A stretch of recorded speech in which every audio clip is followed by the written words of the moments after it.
नमस्कार। विश्व शांति मंच प्यारा उत्तराखंड में आपका स्वागत है। आज ले चलते हैं चुनावी सरगर्मियों की तरफ, आपकी तरफ।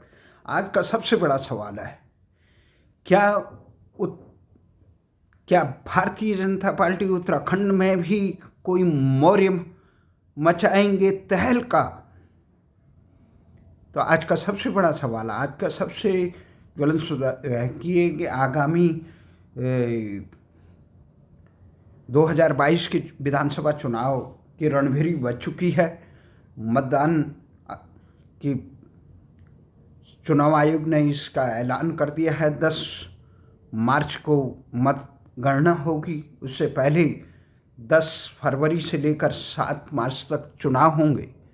इसी बीच भारतीय जनता पार्टी जो उत्तर प्रदेश में फिर से सत्तासीन होने जा रही है और दिल्ली में उनके उत्तर प्रदेश की विधानसभा की टिकटों के लिए, उसके चयन के लिए अभी बैठक हो रही है। इसी बीच आज सुबह बहुत अचंभित करने वाले ये एक उत्तर प्रदेश की राजनीति में एक जलजला लाने वाली खबर आई कि उत्तर प्रदेश भारतीय जनता पार्टी में योगी सरकार के श्रम मंत्री स्वामी प्रसाद मौर्य ने अपने पद से इस्तीफा देकर सपा में शामिल हुए। उनके साथ 3 विधायक भी समाजवादी पार्टी में सम्मिलित हुए।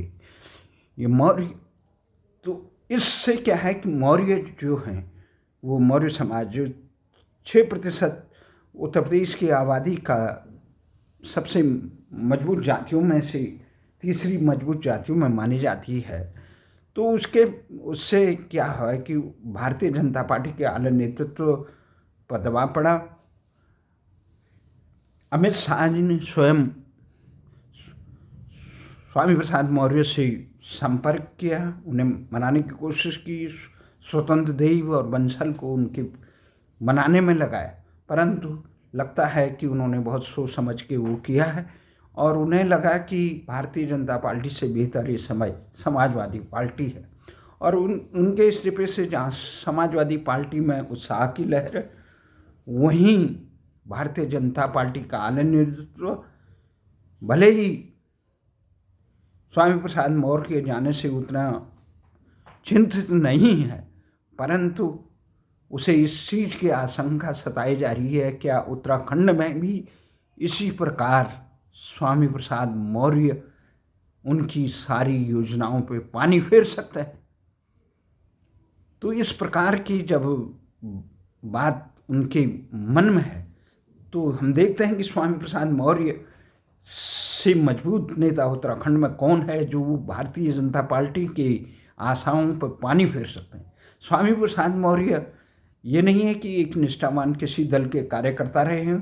उन्हें लोकदल से अपना सियासी जीवन शुभारंभ करने वाले स्वामी प्रसाद मौर्य उसके बाद जनता दल में आए। जनता दल के बाद वो बहुजन समाजवादी पार्टी में गए। बहुजन समाजवादी के वो उत्तर प्रदेश के अध्यक्ष भी रहे, नेता प्रतिपक्ष भी रहे।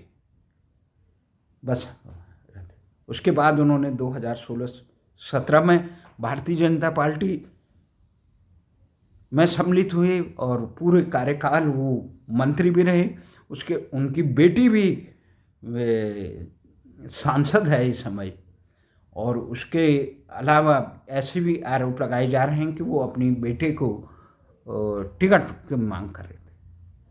परंतु एक जातीय जो समीकरण है यहाँ और जो नेताओं का अपना दबदबा है, एक उनकी टीम है, उसको देखते हुए भारतीय जनता पार्टी के चुनावी समर के बीच में इस प्रकार के नेताओं द्वारा पाला बदली करना कोई शुभ संकेत नहीं लगा। हालांकि ये माना जा रहा है कि उत्तर प्रदेश की चुनावी जो परिणाम आएंगे वो भारतीय जनता पार्टी ही सत्तारूढ़ होगी, क्योंकि उत्तर प्रदेश की जनता जानती है किस प्रकार से समाजवादी पार्टी जो इस समय प्रमुख विपक्षी दल के रूप में है, उसके कार्यकाल में किस प्रकार से गुंडागर्दी और भ्रष्टाचार और जातिवाद और राष्ट्र विरोधी तत्वों को संरक्षण दिया गया था। ये जनता जानती है कि किस प्रकार से मुलायम यूथ ब्रिगेड के लोगों ने तमाशा किया था, शांति अमन चैन को और उसके विकास को अवरुद्ध किया था। तो इसको जानते हुए मुझे नहीं लगता है कि उत्तर प्रदेश की जनता इस क्षणिक जातिवाद, क्षेत्रवाद और अनेक प्रलोभन में आके इस प्रकार का काम करेगी, क्योंकि सबसे महत्वपूर्ण काम जो भारतीय जनता पार्टी की योगी सरकार ने किया वो अपराधियों पर अंकुश, जो अन्य प्रदेशों में कहीं दिखाई नहीं देता। बहुत कड़े निर्णय लिए गए और एक भारत सरकार को भी एक नज़ीर है कि किस प्रकार से शासक अगर चाहे तो कोई भी माफिया सर नहीं उठा सकता है। और जिस प्रकार से बेरोजगारों को रोजगार पर एक प्रकार से ग्रहण लग गया था उत्तर प्रदेश में, वहाँ उत्तर प्रदेश सर्विस कमीशन से लेकर तमाम रोजगार प्रदान किए गए और सक्षम निर्णय लिए। कोरोना काल में मुख्यमंत्री ने कोरोना से पीड़ित होने के बावजूद किस प्रकार से पूरे तंत्र को सुव्यवस्थित किया, और ये कई प्रकार राम जन्मभूमि से लेकर कई ऐसी चीज़ हैं कि स्वावलंबन बनाने को उत्तर प्रदेश को। तो परंतु जब बात हम ये होती है राजनीतिक अस्थिरता की, इस समय सबसे बड़ी बात है कौन जिताऊ कैंडिडेट है। भारतीय जनता पार्टी के आला नेतृत्व जहाँ उत्तर प्रदेश में मची इस उथल पुथल से बेहद आशंकित है, वहीं उत्तराखंड में संभावित कि कोई मौर्य सा नेता मजबूत दमखम वाला वहाँ भारतीय जनता पार्टी की सारी रणनीति पर ग्रहण लगाने का काम कर सकते हैं। तो आइए हम आपको ले चलते हैं उत्तराखंड में। वहाँ पे जो सभी इस प्रकार के दमखम वाले नेता में एक ही नेता पर नज़र आती है, जो तमाम दलों के जो किसी दल के अंकुश में नहीं रहा, उसका नाम है हरक सिंह रावत, जिन पर आशंका भी प्रकट की जा रही है, जिन्होंने पिछले दफ़े अपने मंत्रिमंडल की बैठक से भी जाकर इस्तीफा देने का भी वो किया था, उसके बाद मुख्यमंत्री मना दिया। अमित शाह जी ने फ़ोन किया, इस प्रकार से चला है। अभी भी पूरे प्रदेश के सियासी माहौल में यही प्रश्न उभरा है, हरक सिंह इस समय भारतीय जनता पार्टी से लड़ेंगे या कांग्रेस से लड़ेंगे, क्योंकि हरक सिंह वैसे मुख्यतः भारतीय जनता पार्टी के छात्र संगठन से लेकर कल्याण सिंह सरकार में राज्य मंत्री भी रहे, सबसे कम उम्र के जिला अध्यक्ष भी रहे, और उसके बाद हरक सिंह एक ऐसा नेता है एकमात्र, वो किसी नेता के दबाव में नहीं रहता, किसी दल के दबाव में नहीं रहता, परंतु वो जनहितों की लिए संघर्ष करने के लिए, अपने हित के लिए काम करता है। इसलिए जनता को कोई आशा नहीं है, परंतु चुनावी समर के मर्मज्ञ होने के कारण वो चुनावी रणनीति को काफ़ी हद तक प्रभावित करने में सक्षम है। एकमात्र नेता है जिसे अपने दमखम से वो जीतते हैं, न केवल खुद जीतते हैं अपितु वो आधा दर्जन से अधिक विधायकों को अपने साथ दाएं बाएं ले जाने में सक्षम हैं, विपरीत परिस्थितियों को भी अपने अनुकूल करने में सक्षम है। ऐसे नेता के से भारतीय जनता पार्टी आला नेतृत्व तो आशंकित है। ऐसा माना जा रहा है कि कांग्रेस में वापसी का वो मन बना रहे हैं, लेकिन वो 2-3 टिकट अपने परिवारजनों को मांग रहे हैं।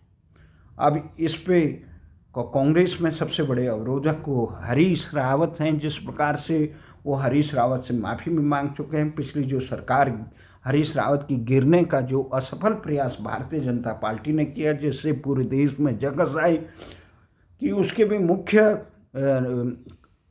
एक प्रकार से सूत्रधार हरक सिंह ही थे। हरक सिंह ही एकमात्र ऐसे नेता थे जो हरीश रावत से लेकर सतपाल महाराज से लेकर खंडूड़ी से लेकर तिवारी से किसी भी नेता के दबाव में नहीं रहते हैं, न दल के, वो अपने दमखम से चुना देते हैं। तो इसलिए हरीश रावत से जिस प्रकार से उन्होंने माफ़ीनामा मांगा कि बड़े भाई हैं, आज भी मैं किसी चैनल में सुन रहा था तो उससे लगता है कि कहीं चुनाव की नामांकन की तिथि जो नज़दीक आ रही है, वैसे ही लोगों को ऐसे लग रहा है कब भारतीय जनता पार्टी से कांग्रेस में ये हरक सिंह व अन्य लोग पद वहाँ से छोड़कर पाला बदल देंगे। परंतु राजनीतिक संभावना का खेल है और ये संभावनाओं में जो काफ़ी मानते हैं। जिस प्रकार से स्वामी प्रसाद मौर्य कह रहे हैं कि जहाँ वो खड़े रहते हैं वहीं सरकार बनती है, और ये 2012 से लेकर 2014 में वो उसके बाद जब वो बसपा की सरकार बनी, उसके बाद सब भारतीय जनता पार्टी में आए तो भारतीय जनता पार्टी की सरकार बनी, उसके बाद अब वो सपा में गए। तो ऐसी आशंकाएं पहले पासवान जी को चुनावी मौसम वैज्ञानिक कहा जाता था, और उत्तर प्रदेश में मौर्य जी को इस प्रकार से, उत्तराखंड में भी हरक सिंह को भी मौसम चुनावी विशेषज्ञ माना जा सकता है। हालांकि वो विपक्ष में भी रही, और इस पे भारतीय जनता बड़ी आशंकित है, क्योंकि चुनाव जीतने, और उत्तराखंड की आम जनता दुखी है भारतीय जनता पार्टी की सरकार से, क्योंकि सरकार से ने जहां उत्तराखंड की राज्य गठन की जन आकांक्षाओं को रौंदा, भू कानून से लेकर गैरसैंण राजधानी से लेकर तमाम बेरोजगारों से लेकर कर्मचारियों से लेकर सारी मोर्चों पे सरकार विफल रही। यही नहीं, सरकार अपने भारतीय जनता पार्टी के आला नेतृत्व भी अपने उत्तराखंड के मुख्यमंत्रियों से खुश नहीं रहे, इसीलिए उन्होंने 4 महीने में 3 मुख्यमंत्री बदल के पूरे देश में भारतीय जनता पार्टी की किरकिरी कराने का काम भी किया। अब देखना है कि चुनाव आने तक, वैसे आम आदमी ये नहीं चाहता है कि दल बदल, और अधिकांश पार्टियों के नेता केवल पार्टी अपने परिवार की, अपने कुर्सी की और अपने परिवार के लोगों को टिकट दिलाने की बात हो रही, नेताओं के बच्चों को थोपा जा रहा है। भारतीय जनता पार्टी जैसी, उसमें भी भूतपूर्व नेताओं के बच्चों को ढूंढ के यहाँ से सीट दो, इधर दो। कांग्रेस में भी वही रोग है, और वही रोग अन्य पार्टियों में भी है। किस प्रकार से समर्पित, अभी भारतीय जनता पार्टी से रुष्ट जुगरान जो आप में गए थे, उनको भी टिकट बंटवारे में हाशिए पे रखा गया। तो मुझे नहीं लगता है कि समर्पित लोगों का किसी भी पार्टियों में कहीं जगह है, खासकर कि और केदारनाथ, ये कर्णप्रयाग विधानसभा क्षेत्र में देखा गया है कि किस प्रकार से वहाँ पूर्व नेता के बच्चों को वहाँ आरोपित टिकट देने का षड्यंत्र किया जा रहा है। वहाँ पे समर्पित, कांग्रेस में भी कई समर्पित लोग हैं, उनको नज़रअंदाज किया जा रहा है, और दशकों तक जिन्होंने जो समाज की सेवा की। तो इसलिए हमारा मानना है कि उत्तराखंड में भी इस प्रकार के कई हैं। हालांकि हरक सिंह और उनके मित्र जिन्होंने कांग्रेस में वो किया था, वो आधा दर्जन के आसपास हैं। उसमें 2-4 को छोड़ के अधिकांश भारतीय जनता पार्टी में संतुष्ट नहीं है। वो किसी भी समय आ सकते हैं। ये राजनीतिक आशंकाओं का खेल है। इसी पे भारतीय जनता पार्टी का आला नेतृत्व और चुनावी समीक्षक सभी, और कांग्रेस में भी जो दावेदार हैं टिकट के, वो भी बहुत शासित थमे हुई है कि न जाने किस पल ये फिर दल बदलू, कांग्रेस बीजेपी कांग्रेस, ये करके केवल सरकार इनकी रहेगी, इनके बच्चों की रहेगी, और उत्तराखंड के आम जनता को किस प्रकार से निराशा का सामना पड़ेगा। जिस प्रकार से तबादले इस समय जो हुई, धामी ने बहुत निराश किया उत्तराखंड की जनता को, कि धामी ने जो इस समय अध्यापकों को पहाड़ से नीचे जब